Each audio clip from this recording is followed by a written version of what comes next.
নমস্কার বন্ধুরা, আপনারা দেখছেন পারফেক্ট পলিটিক্স, সাদা বাংলা রাজনীতির কথা। বন্ধুরা, আপনারা হয়তো এর মধ্যে জেনে গেছেন যে বিজেপি আরও দুটি আসনের জন্য প্রার্থীর নাম ঘোষণা করেছে। আর সেই দুটি আসন হলো, এক হচ্ছে গিয়ে অনুব্রত মণ্ডলের বীরভূম এবং দ্বিতীয় হচ্ছে ঝাড়গ্রাম।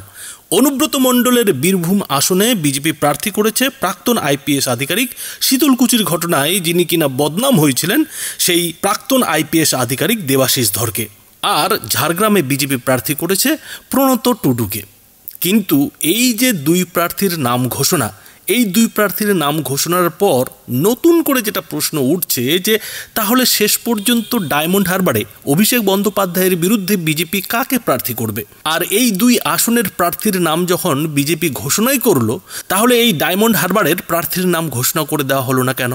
একই সঙ্গে আসানসোল আসনটিও কিন্তু ফাঁকা রেখে দিয়েছে বিজেপি, কেননা সেখান থেকে পবন সিং যেদিন থেকে নামটা তুলে নিয়েছেন সেদিন থেকে আসানসোলে বিজেপি কাকে প্রার্থী করবে সে নিয়ে কিন্তু রহস্য ক্রমশই ঘনীভূত হয়ে চলেছে। এই অবস্থায় দাঁড়িয়ে এই যে দুই আসন, অর্থাৎ অভিষেক বন্দ্যোপাধ্যায়ের ডায়মন্ড হারবার এবং এই আসানসোল, এই দুই জায়গাতে বিজেপি কাকে প্রার্থী করবে, বলতে গেলে এই দুটি আসন কিন্তু বিজেপির কাছে হাই ভোল্টেজ আসন। তো এই দুই হাই ভোল্টেজ আসনে বিজেপি কাকে প্রার্থী করবে সে নিয়ে কিন্তু জল্পনার পারদ লাগাতার বেড়েই চলেছে, চরচর করে কিন্তু উত্তাপ বাড়ছে।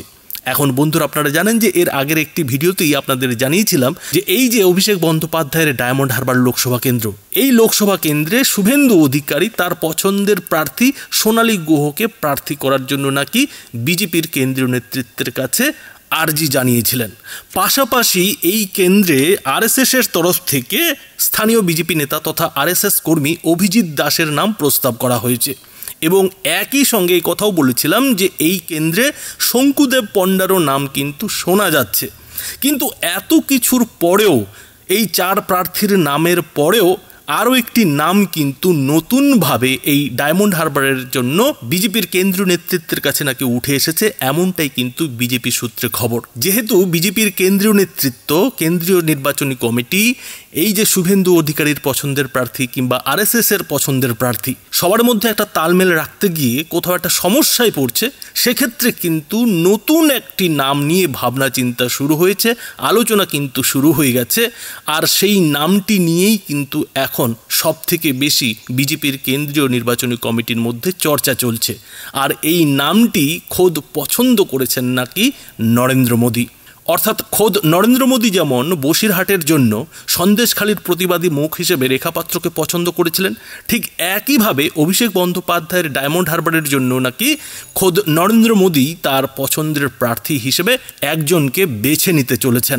আর এই যে অভিষেক বন্দ্যোপাধ্যায়ের ডায়মন্ড হারবার, সেই ডায়মন্ড হারবারে তৃণমূলকে ধাক্কা দিতে কংগ্রেসের সেই যে বলেছিলাম স্মৃতি ইরানি বনাম রাহুল গান্ধীর লড়াই, সেই যে মডেল, সেই মডেলটাই নাকি বিজেপি এবার ডায়মন্ড হারবারে পরখ করে দেখতে চলেছে। অর্থাৎ অভিষেক বন্দ্যোপাধ্যায়ের বিরুদ্ধে ডায়মন্ড হারবারে খোদ নরেন্দ্র মোদী চাইছেন এমন একজন মহিলাকে প্রার্থী করতে, যে মহিলা ওই স্মৃতি ইরানির মতোই কিন্তু এই ডায়মন্ড হারবারে অভিষেক বন্দ্যোপাধ্যায়কে হারাবেন। অর্থাৎ স্মৃতি ইরানি যেভাবে রাহুল গান্ধীকে আমেঠি থেকে একেবারে সরিয়ে সেই কেরলের ওয়েনাডে পাঠিয়ে দিয়েছিলেন, ঠিক একইভাবে এই অভিষেক বন্দ্যোপাধ্যায়কে ডায়মন্ড হারবার থেকে হারিয়ে যাতে অন্য কোথাও পাঠিয়ে দেওয়া যায়, সেই জন্য কিন্তু একজন মহিলা প্রার্থীর উপর কিন্তু ভরসা করতে চাইছেন নরেন্দ্র মোদী। আর এই যে নারী শক্তির উপরে ভরসা করা, মহিলাদের উপরে ভরসা করা, সেটা কিন্তু নরেন্দ্র মোদী সম্প্রতি দুবার পশ্চিমবঙ্গে ভোট প্রচারে এসে বুঝিয়ে দিয়েছেন এবং এই রেখা পাত্র কিন্তু তার বড় উদাহরণ। আর এক্ষেত্রে ডায়মন্ড হারবারে যে নামটি নিয়ে সব থেকে বেশি চর্চা চলছে তিনি হচ্ছেন বিজেপির প্রিয়ঙ্কা টিব্রেওয়াল। আরে কোর্টে লড়ছি, এখানেও লড়বো, চোখে চোখ মিলিয়ে লড়বো। হোক না খেলা, হোক না খেলা, খেলা দেখিয়েই ছাড়বো, পিসি তোর চের টেনেই ছাড়বো। এটা আমার আজকে আপনাদের কাছে প্রমিস রইল। শপথ নিয়ে যাচ্ছি, এই পিসির কুর্সি যদি না টেনে দেয় আমারও নাম প্রিয়ঙ্কা টিব্রেওয়াল নেই। বন্ধুরা, আপনারা জানেন যে এই প্রিয়ঙ্কা টিব্রেওয়ালকেই কিন্তু বিজেপি এর আগে ভবানীপুরের যে উপনির্বাচন, সেই উপনির্বাচনে প্রার্থী করেছিল। অর্থাৎ প্রিয়ঙ্কা টিব্রেওয়ালকে কিন্তু মমতা বন্দ্যোপাধ্যায়ের বিরুদ্ধে বিজেপি প্রার্থী হিসেবে বেছে নিয়েছিল। তার মানে যেটা দাঁড়াচ্ছে যে মমতা বন্দ্যোপাধ্যায়ের বিরুদ্ধে যদি বিজেপি প্রিয়ঙ্কা টিব্রেওয়ালকে প্রার্থী করতে পারে, তাহলে অভিষেক বন্দ্যোপাধ্যায়ের বিরুদ্ধে প্রিয়ঙ্কা টিব্রেওয়াল প্রার্থী হতেই পারে। শঙ্কুদেব পণ্ডা কিংবা সোনালী গুহ কিংবা এই যে অভিজিৎ দাস, তাদের থেকে যে প্রিয়ঙ্কা টিব্রেওয়াল অনেক বেশি বিজেপির কাছে পছন্দের মুখ, সেটা কিন্তু এই যে ভবানীপুরে মমতা বন্দ্যোপাধ্যায়ের বিরুদ্ধে প্রিয়ঙ্কা টিব্রেওয়ালকে প্রার্থী করা, সেটা দিয়ে কিন্তু বেশ বোঝা গিয়েছিল। অর্থাৎ এখন পর্যন্ত বলতে গেলে শুভেন্দু অধিকারীর পর মমতা কিংবা অভিষেক বন্দ্যোপাধ্যায়ের বিরুদ্ধে তৃণমূলের শীর্ষ নেতৃত্বের বিরুদ্ধে মোদি শাহরা যদি কাউকে পছন্দের প্রার্থী বলে মনে করেন, সেক্ষেত্রে কিন্তু প্রিয়ঙ্কা টিব্রেওয়ালের নামটা সব থেকে ওপরে রয়েছে।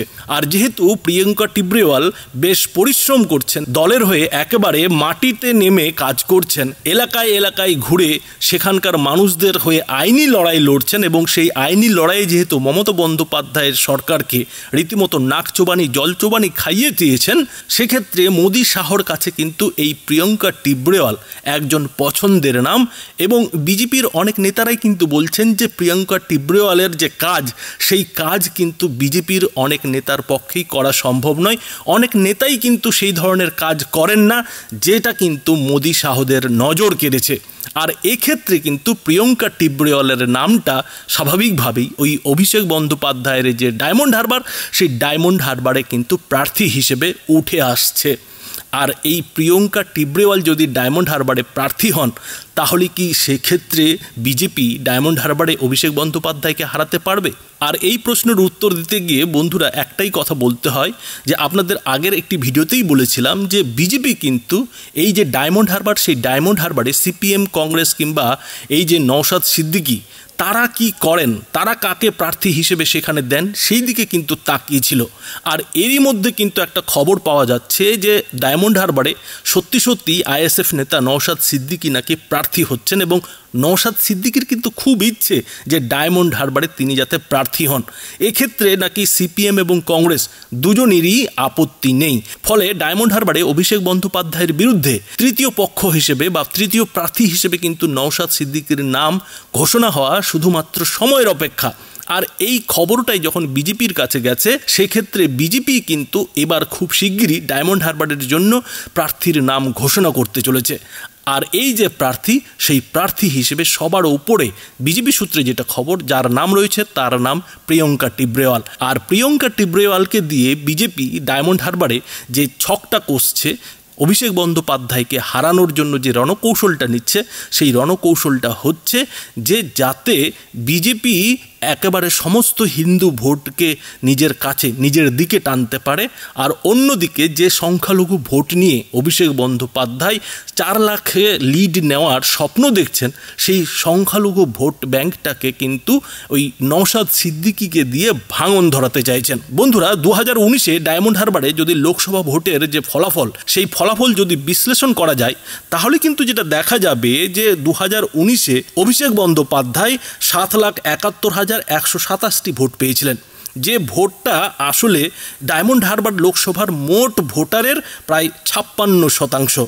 অন্যদিকে বিজেপি কিন্তু এই 2019-এর যে লোকসভা ভোট, সেই লোকসভা ভোটে এই ডায়মন্ড হারবারে দ্বিতীয় স্থানে ছিল, এবং দ্বিতীয় স্থানে বিজেপি পেয়েছিল 4,70,533টি ভোট, যা কিনা ডায়মন্ড হারবারের মোট ভোটের 33.39%। অর্থাৎ এই যে অভিষেক বন্দ্যোপাধ্যায়ের সঙ্গে বিজেপি প্রার্থীর 3 লাখের ব্যবধান, সেই 3 লাখ ব্যবধানটাকেই কিন্তু নওশাদ সিদ্দিকীকে দিয়ে সংখ্যালঘু ভোটারদের কিন্তু কাটাতে চাইছে বিজেপি। আর সেটা যদি কেউ পারেন, তাহলে তৃতীয় পক্ষ হিসেবে নওশাদ সিদ্দিকীই পারবেন, সিপিএমের কিংবা কংগ্রেসের অন্য নেতা কিন্তু সেটা পারবেন না। আর এই কারণেই কিন্তু নওশাদ সিদ্দিকীকে এই যে ডায়মন্ড হারবার লোকসভা, সেই লোকসভায় কিন্তু বিজেপি প্রার্থী হিসেবে চাইছে। কেননা এই ডায়মন্ড হারবারে কিন্তু সব মিলিয়ে প্রায় 53% সংখ্যালঘু ভোটার রয়েছে। আর এই 53% সংখ্যালঘু ভোটারের সিংহভাগটাই প্রায় অভিষেক বন্দ্যোপাধ্যায় নিজের পকেটে পুরে রেখেছেন। অর্থাৎ অভিষেক বন্দ্যোপাধ্যায়ের ডায়মন্ড হারবারে যে 56% ভোট, সেই 56% ভোটের মধ্যে সংখ্যালঘু ভোটারই অন্তত 47 থেকে 48% রয়েছে বলে মনে করছেন রাজনৈতিক বিশ্লেষকরা। আর এই যে 47 থেকে 48% সংখ্যালঘু ভোট, এর থেকে যদি নৌশাদ সিদ্দিকী 10 থেকে 12% ভোট কেটে নিতে পারেন, তাহলেই কিন্তু বিজেপি কেল্লাফ হতে করে ফেলবে।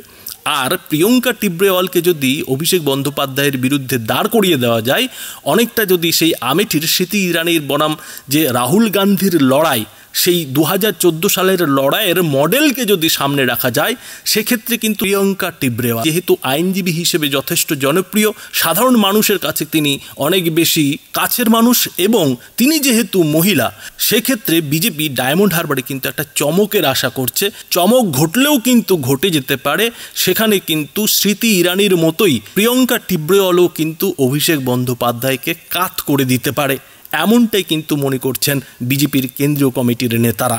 ফলে এই প্রিয়ঙ্কা টিব্রেওয়ালের নামটা কিন্তু নতুন করে এই যে অভিষেক বন্দ্যোপাধ্যায়ের বিরুদ্ধে ডায়মন্ড হারবারে বিজেপির প্রার্থী, সেই প্রার্থী তালিকায় কিন্তু জুড়ে গেছে। এখন দেখার যে সত্যি সত্যি এই কদিনের মধ্যে প্রিয়ঙ্কা টিব্রেওয়াল টিকিটটা পান কিনা, নাকি অন্য কোনো বিজেপি নেতা শেষ মুহূর্তে বিজেপির টিকিটটা পান। বন্ধুরা, এ বিষয়ে আপনাদের মতামত কি তা অবশ্যই এই ভিডিওটি নিচে কমেন্ট বক্সে লিখে জানাবেন। ধন্যবাদ।